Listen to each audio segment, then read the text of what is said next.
Very good evening, welcome to my channel general knowledge shorts. तो जैसे कि आप जानते हैं कि डेली मैं अपने वीडियोस में शेयर कर रही हूँ इंपॉर्टेंट टॉपिक्स, बिकॉज मेरा मेन फोकस होता है सिर्फ इंपॉर्टेंट टॉपिक्स के ऊपर, इंपॉर्टेंट कीवर्ड्स के ऊपर फोकस करना, because ultimately main aims to qualify the exams.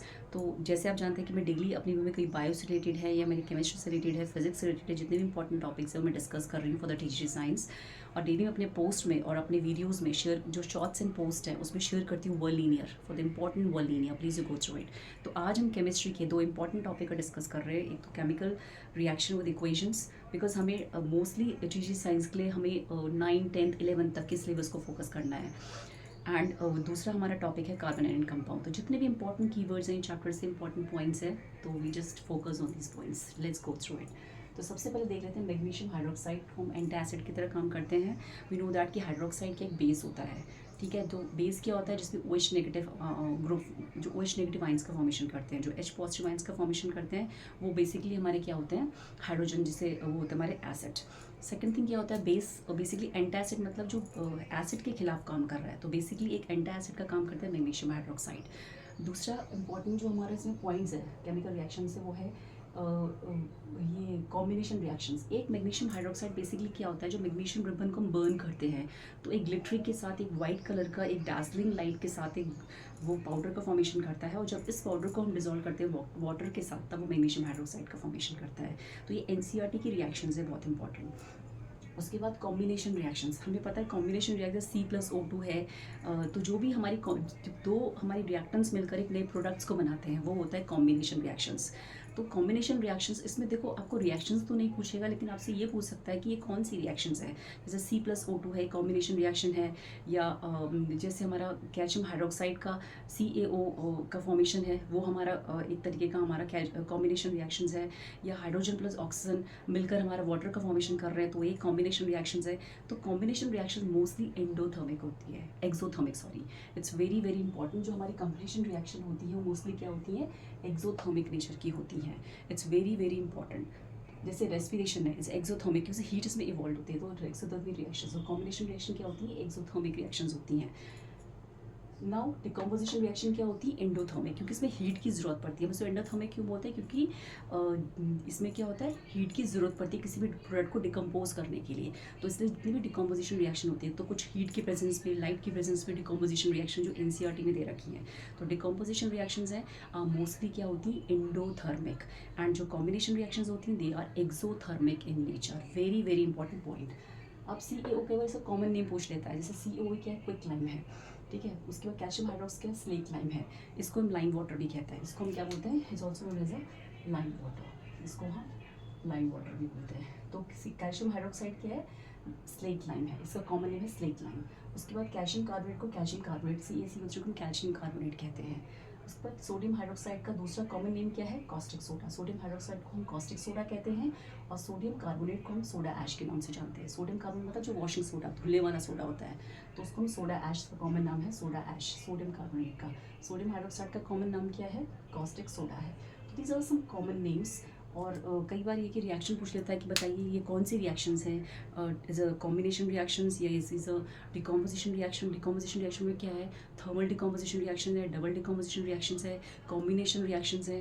तो ये कौन सी रिएक्शंस है, तो हमें रिएक्शंस पे भी फोकस करना है। Please you go through the NCERT important topics. Now product form from the brine solution, it's very very important topic. Brine solution, जो सोडियम क्लोराइड हमारा ब्राइन सॉल्यूशन उसको बोलते हैं वाटर में। तो कैसे कैसे बनाते हैं ब्राइन सॉल्यूशन से, तो क्या क्या प्रोडक्ट बनते हैं इसमें। तो main we have to focus on the important content. तो उसमें सोडियम हाइड्रोक्साइड, क्लोरीन क्लोरीन और हाइड्रोजन का फॉर्मेशन होता है। जो क्लोरीन होता है वो एनोड में बनती है, और हाइड्रोजन है वो कैथोड में बनती है, क्योंकि ये क्लोरीन नेगेटिव होता है तो एनोड के पास जाएगा, हाइड्रोजन पॉजिटिव होता है तो ये कैथोड के पास जाएगा। और इसमें सोडियम हाइड्रोक्साइड का फॉर्मेशन होता है, जिसको हम कॉस्टिक सोडा भी कहते हैं। तो बेसिकली ब्राइन सॉल्यूशन से ब्राइन का जब हम इलेक्ट्रोलिसिस कराते हैं, तो क्या क्या प्रोडक्ट बनते हैं, इट्स वेरी वेरी इंपॉर्टेंट। ये एनसीईआरटी का बहुत इंपॉर्टेंट टॉपिक है, that is sodium hydroxide, chloride, hydrogen and plus. तो इसको हम कोर एल्कली प्रोसेस भी कहते हैं, इसको हम कोर एल्कली प्रोसेस के नाम से भी जानते हैं। Now calcium oxychloride, calcium oxychloride को हम ब्लीचिंग पाउडर भी कहते हैं। तो ब्लीचिंग पाउडर का फॉर्मेशन कई बार जैसे कैल्शियम हाइड्रोक्साइड को जब हम क्लोरीन गैस से रिएक्ट कराते हैं तो ये कैल्शियम ऑक्सीक्लोराइड प्लस H2O का फॉर्मेशन करता है। तो कई बार ये रिएक्शन पूछ ली जाती है कि ब्लीचिंग पाउडर किसमें, क्लीनिंग एजेंट में, डिसइंफेक्ट में एंड टेक्सटाइल इंडस्ट्रीज़ में, फैब्रिक्स में इसका यूज़ किया जाता है। बेसिकली हमारा जो क्लोरीन होता है, chlorine gases being use for the disinfect for killing the bacteria. Now calcium oxychloride का फॉर्मेशन कैसे होता है, कैल्शियम हाइड्रोक्साइड प्लस क्लोरीन इस form of calcium oxychloride plus water, इसका फॉर्मेशन होता है। Silver bromide, very very important, black and white photography में silver bromide का यूज़ होता है। तो ब्लैक एंड वाइट फोटोग्राफी में किसका यूज़ होता है, सिल्वर, और ब्लैक एंड वाइट फोटोग्राफी में हम वो सिल्वर ब्रोमाइड का यूज़ करते हैं। It's very very important. ये NCERT की रिएक्शंस है और it's a example of a thermal decompositions. तो जैसे सिल्वर क्लोराइड भी एग्जांपल है थर्मल डिकम्पोजिशन, सनलाइट की प्रेजेंस में हो रहा है, डिकम्पोज हो रही है कोई चीज़, तो इसमें ये एक्सोथर्मिक रिएक्शंस होती है। तो जितनी भी डिकम्पोजिशन रिएक्शंस हैं वो एक्सोथर्मिक नेचर की होगी, जितनी भी कॉम्बिनेशन रिएक्शंस हैं वो एंडोथर्मिक नेचर्स की होंगी। नाउ बेकिंग पाउडर कैसे बनता है, कई बार बेकिंग पाउडर का फॉर्मेशन भी पूछ लिया जाता है कि baking soda plus tartaric acid. तो बेकिंग पाउडर का फॉर्मेशन कैसे होता है, ये होता है baking soda plus tartaric acid को मिलाने से बेकिंग पाउडर का फॉर्मेशन होता है। बेकिंग पाउडर को हम यूज़ करते हैं, जैसे हम बेकरी इंडस्ट्रीज़ में इसका यूज़ कर सकते, पिकल्स वगैरह में हम इसका यूज़ करते हैं, या बेकरी वगैरह में इसका यूज़ किया जाता है, तो ये इसका यूज़ हो गया। Next one is sodium hydrogen carbonate. Sodium hydrogen carbonate जो हमारा बेकिंग सोडा होता है उससे कैसे, तो जब ये कैसे जो हमारा सोडियम बाइकार्बोनेट होता है वो मदद कैसे करता है किसी केक को प्लफ बनाने में, या जैसे बेकरी इंडस्ट्री में क्या कैसे ये जो केक वगैरह हमारे ये स्पॉन्जी बनते हैं, ये हमारे बेकरी में जो हमारे ब्रेड्स वगैरह हैं ये केक स्पॉन्जी बनता है, उसका कैसे बनाता है वो। तो जो सोडियम हाइड्रोजन कार्बोनेट होता है वो जब उसको हम ब्रेक करते हैं तो sodium carbonate plus CO2 plus water में तो यही जो CO2 गैस निकलती है तो it's help in making that cake, that जो हमारा ब्रेड्स होती हैं उनको स्पॉन्जीनेस देता है। तो जब हम सोडियम बाइकार्बोनेट को जब हम उसको ब्रेक टूटता है जब वो, तो उसको टूटता है Na2CO3 में, CO2 एंड वाटर में। तो इस तरीके से हमारा जितने भी केक्स वगैरह हैं वो फ्लफी एंड स्पॉन्जी बनते हैं। नाउ सिल्वर क्लोराइड टूटता है सनलाइट की प्रेजेंस में, ये किसकी प्रेजेंस में, सनलाइट की प्रेजेंस में, सनलाइट की प्रेजेंस में, सिल्वर प्लस क्लोराइड में। तो सिल्वर प्लस क्लोराइड में ये वाइट कलर का होता है, ये ग्रे कलर में चेंज हो जाता है फिर। तो it's very very important example of a thermal decomposition is a exothermic reaction. ये सारे NCERT के जितने भी इंपॉर्टेंट पॉइंट्स हैं वो मैं डिस्कस कर रही हूँ। उसके बाद strong oxidizing agents, very very important. Oxidation means take place in the presence of oxygen, reduction take place in the absence of oxygen, मतलब हाइड्रोजन का एडिशन होता है। ऑक्सीडाइजिंग एजेंट वो एजेंट होते हैं जो ऑक्सीडेशन को ऐड करने में मदद करते हैं। रिड्यूसिंग एजेंट वो एजेंट होते हैं जो ऑक्सीजन को रिमूव करने में मदद करते हैं और हाइड्रोजन को ऐड करने में मदद करते हैं। It's very very important. Oxidizing what are oxidizing agent का एग्जांपल्स बहुत बार पूछ लिए जाते हैं कि ऑक्सीडाइजिंग एजेंट कौन कौन से हैं, रिड्यूसिंग एजेंट कौन कौन से हैं। Very very important IMP। तो स्ट्रॉन्ग ऑक्सीडाइजिंग एजेंट्स में होता है KMnO4, potassium permanganate, ozone, hydrogen peroxide and potassium dichromate. तो पोटेशियम परमैंगनेट, ओजोन हो गया, परमैंगनेट हो गया, हाइड्रोजन पेरोक्साइड हो गया, पोटेशियम डाइक्रोमेट हो गया, these are the example of oxidizing agent कि ऑक्सीजन को ऐड करने में मदद करते हैं किसी भी रिएक्शंस में या मेटल के साथ। नाउ स्ट्रॉन्ग रिड्यूसिंग एजेंट में क्या आएगा, hydrogen, carbon monoxides and carbon and sodium. तो ये सब मदद करते हैं, hydrogen, CO, carbon and sodium. तो ये है हमारे स्ट्रॉन्ग रिड्यूसिंग एजेंट्स। तो हमें एग्जांपल बहुत बार पूछ लिया जाता है कि इसमें से बताइए इसमें से कौन सा ऑक्सीडाइजिंग एजेंट है, कौन सा रिड्यूसिंग एजेंट्स है। तो इट्स वेरी वेरी इंपॉर्टेंट। तो केमिकल रिएक्शन से मोस्टली हमारा जैसे ब्लैक एंड वाइट फोटोग्राफी में सिल्वर ब्रोमाइड का यूज़ होता है, या कई बार which one is which type of reactions, combination है, डबल डिकम्पोजिशन है, या इसमें कौन सी रिएक्शंस हो रही हैं। Combination reactions are mostly exothermic, decomposition is endothermic in nature. जैसे हमारी फोटोसिंथेसिस है तो फोटोसिंथेसिस एंडोथर्मिक रिएक्शंस, ठीक है, इसमें हीट इवॉल्व नहीं होती है। एंड रेस्पिरेशन से एक्सोथर्मिक प्रोसेस, तो ये भी एक इंपॉर्टेंट पॉइंट है कि photosynthesis endothermic process and respiration is exothermic process. उसके बाद रैंसिडिटी इसका बहुत इंपॉर्टेंट पार्ट है इस वाले चैप्टर का। तो रैंसिडिटी मतलब ऑक्सीडेशन होता है जब फैट एंड ऑयल का, इट्स कॉल्ड अ रैंसिड। तो foul smell, bad smell production करने लग जाता है, तो इसलिए rancidity is called oxidation of a fats and oil called rancidity. तो इसमें हम प्रोटेक्ट कर सकते हैं फूड को बाय द यूजिंग रेफ्रिजरेंट्स के थ्रू, या by using the airtight container के थ्रू कर सकते हैं, एंटीऑक्सीडेंट का यूज़ कर सकते हैं। तो इन सब का यूज़ करके हम प्रोडक्ट को ख़राब होने से बचा सकते हैं। तो मोस्टली इसमें कौन सी गैस होती है जो हम चिप्स के पैकेट में यूज़ करते हैं, वो है nitrogen gas. Very very IMP। Now rusting of iron is also one of the important topic of this chapter. तो रस्टिंग ऑफ आयरन में मोस्टली हमारा क्या होता है, रिक्वायरमेंट होती है किसी भी प्रोडक्ट को रस्ट होने के लिए। जैसे आयरन रस्ट कब करेगा, इन the presence of moisture and water. तो मॉइस्चर होना चाहिए और वाटर होना चाहिए। तो उसकी प्रेजेंस में, सॉरी, वाटर मॉइस्चर एक हो गया और ऑक्सीजन होना चाहिए। तो उसकी प्रेजेंस में रस्ट करता है और Fe2O3 और वाटर का फॉर्मेशन करता है। तो it's very very important IMP from the chemical reaction equation chapters. Now we move towards the carbon and its compound. अब कार्बन और इट्स कंपाउंड से इंपॉर्टेंट टॉपिक्स कौन कौन से हैं। तो सबसे पहले हम देख लेते हैं विनेगर। तो विनेगर में कितना हमारा इथेनोइक एसिड्स होता है, तो 5 to 8% इथेनोइक एसिड्स होता है हमारे किसमें, विनेगर के अंदर। 5 to 8% of ethanoic acids in their. और इथेनॉल इस कब कैसे बनता है इथेनोइक एसिड, कई बार ये भी पूछ लिया जाता है, how the ethanoic acid is being formed.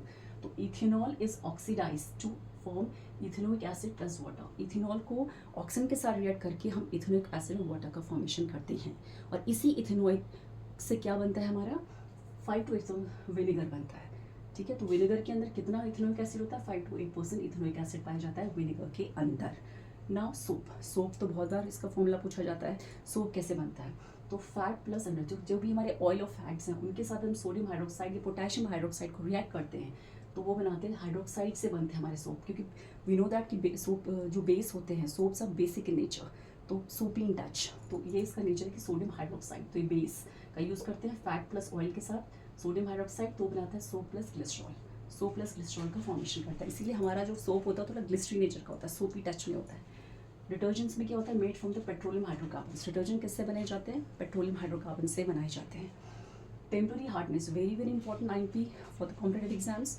Temporary hardness किसके कारण होती है, ये भी पूछा जाता है, और कैसे रिमूव की जाती है ये भी पूछा जाता है। तो temporary hardness because of the calcium bicarbonate. जो कैल्शियम और मैग्नीशियम के जो बाइकार्बोनेट होते हैं उनके कारण क्या होती है, बाइकार्बोनेट के कारण। तो जहाँ भी कैल्शियम मैग्नीशियम का बाइकार्बोनेट होगा वो के रीज़न होता है टेम्पररी हार्डनेस के लिए। ठीक है, तो ये किस में चेंज कर देता है, ये हम रिमूव कर सकते हैं with the help of a boiling and by adding slate lime.